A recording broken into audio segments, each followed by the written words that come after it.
AGEAS vous présente la revue de presse de Jean-Pierre Corbel.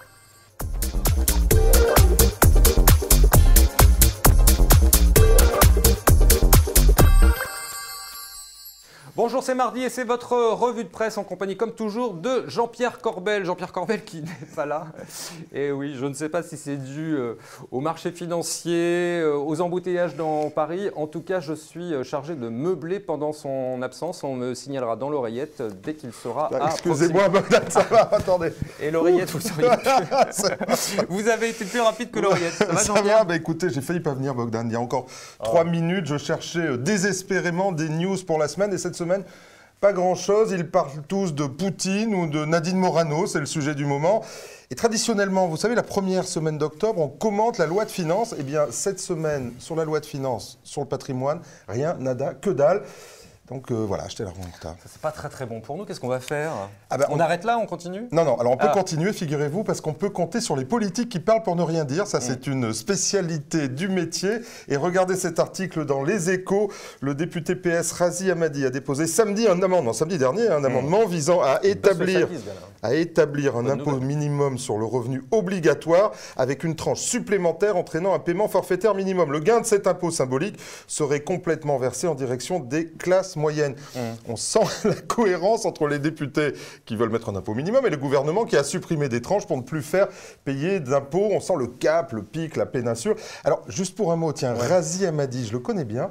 On devait faire un chat ensemble. Il avait dit oui. Et après que je lui ai envoyé les questions, il a décliné. C'est ça l'erreur. Il a décliné. La trouille peut-être. Je voulais le saluer, Razi Hammadi. Vous êtes trop sympa. Faut pas envoyer les questions parce que du coup, les gars... Oui, voilà, après, ils viennent plus. Hein, voyez, c'est pas... Bon, ça nous éloigne un petit peu du sujet. On n'a rien à dire là, Jean-Pierre. Mais si, allez, en fait, j'ai trouvé. Là, j'ai essayé de meubler un peu, effectivement, mais j'ai trouvé. Il fallait fouiller cette semaine pour trouver. Je suis allé chercher dans la revue C-Bank. Tout le monde ne lit pas ça. C-Bank. Et vous vous souvenez, le rapport Villeroy de Galhau. J'en ai parlé, même le nom me faisait... Il a plein de frères. Bon, en tout cas, souvenez-vous, ce rapport qui parlait de l'assurance vie, c'est parti. Regardez justement cet article de C-Bank. 2 projets alternatifs de décret au Conseil d'État, ils n'ont pas traîné, visant à faciliter la commercialisation de l'euro-croissance, sont soumis à consultation publique jusqu'au 15 octobre. Dans les 2 cas, il s'agit de transférer des actifs en plus-value latente des fonds en euros vers le fonds euro ou les fonds euro-croissance. Consultation pour des décrets jusqu'au 15 octobre, c'est-à-dire que les décrets étaient écrits. Ils n'ont pas traîné. Moi, j'ai l'impression qu'il y a un peu le feu au lac sur l'assurance vie et qu'on ne voudrait pas nous le dire. Voyez on a déjà parlé de ça. C'est quoi la nouveauté ? Je ne vois pas là. C'est simple, en fait, c'est un hold-up. Côté hold-up. C'est un hold-up, voilà. On va vous piquer votre pognon. Bogdan, les choses sont claires. Et on parle de 10% déjà de l'actif des fonds en euros, ce qui n'est pas rien. Et rien que la lecture des décrets nous laisse penser que les assureurs vont transférer leurs meilleurs actifs vers les fonds euro-croissance. Et puis après, rien ne les arrêtera. On ira au-dessus de 10%. Regardez la suite de l'article, Bogdan. Bercy souhaite permettre aux assureurs de transférer une partie des plus-values latentes, je le disais, des fonds en euros vers les fonds euro-croissance. En d'autres termes, booster le rendement de l'euro-croissance en se servant sur les fonds euros. Alors, il faut se préciser que par ce jeu de balance, effectivement, si on transfère les meilleures plus-values vers l'euro-croissance, on va donc les enlever de l'euro, donc baisser le rendement, certes, mais pas seulement. Fragiliser aussi les fonds en euros, leur liquidité. J'ai déjà expliqué sur ce plateau qu'on aurait un jour un problème de liquidité, ça pourrait accélérer le problème. Bon, je comprends bien, mais vous faites une petite fixation là sur l'euro là. Je fais une fixation. Alors, vous voulez un exemple ? Parce que je ne suis pas sûr que tout le monde comprenne, enfin les CGPC, mais vous, je ne suis pas sûr, Bogdan. Alors, vous avez un PEA, cher ami. Oui. Eh bien, imaginez qu'on vous dise qu'on prend 30% de votre plus-value. Bon, mais qu'on en prend 30% pour la transférer pour tout le monde sur les gens qui ouvriraient un PEA, PME. Mais pas pour vous, pour la collectivité. C'est une manière de voir l'épargne particulière, je dois dire. Bon, allez, continuez. Allez. Mais c'est drôle ce que vous nous racontez. Mais oui, alors j'ai d'autres sujets. Quand la presse... Finalement, vous avez bossé quand même. Mais oui, j'ai travaillé. Quand la presse ne sait plus quoi dire, en général, elle sort les dossiers retraite, parce que ça, c'est un sujet de tout le temps, effectivement. Et regardez ce tableau dans Challenge. Les retraites complémentaires s'enfoncent de plus en plus. dangereusement et elles vont dans le rouge. Le gouvernement a fait un satisfecit sur le retour à l'équilibre la semaine dernière du régime général, mais c'est l'arbre qui cache la forêt, Bogdan. Regardez les courbes inverses, effectivement.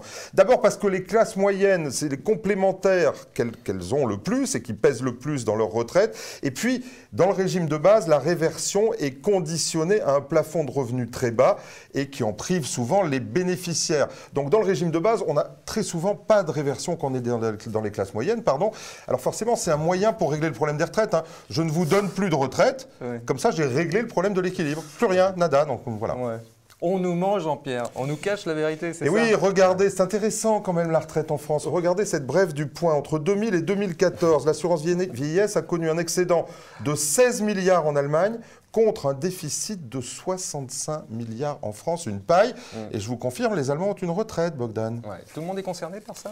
Eh bien, on sait qu'il y a des différences de traitement énormes entre le secteur privé et le secteur public. Et puis, je vais vous faire un juste pour rire. Nous, on est dans le privé, ouais. Oui, je vais vous faire un juste pour rire, c'est la retraite des députés. Aïe. Et oui, regardez cet article de Capital. Les parlementaires, quant à eux, perçoivent en moyenne, écoutez bien, hein, asseyez-vous même, ils perçoivent en moyenne 6 € de pension pour 1 € cotisé, quand vous-même vous recevez pour 1 € cotisé seulement 0,70. Vous êtes dans le commun des mortels, Bogdan.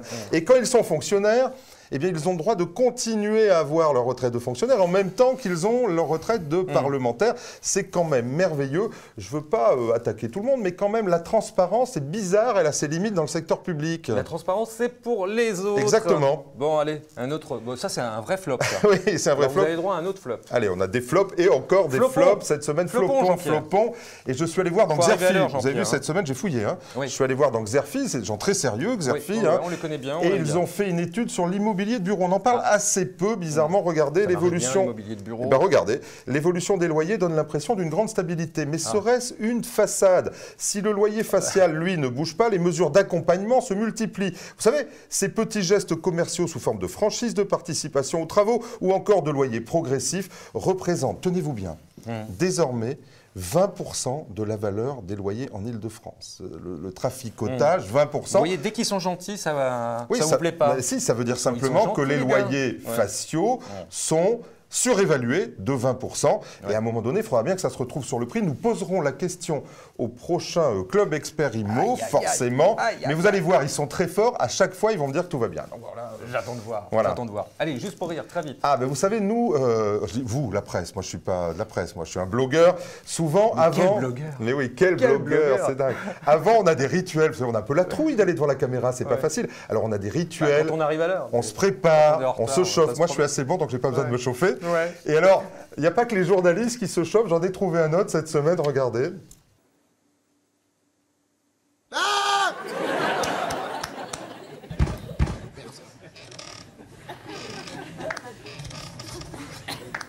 Oui, alors il faut voir juste la fin. C'est pour le rugby, hein, c'est pour la bonne cause. C'est un haka. Vous faites des haka, vous? Vous faites ça, des haka, non? Ça vous fait peur. Hein? Et on devrait le faire.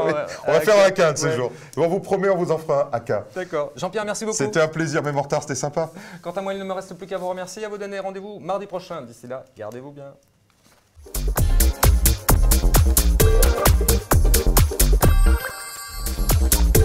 La revue de presse Club Patrimoine vous a été présentée par AGEAS.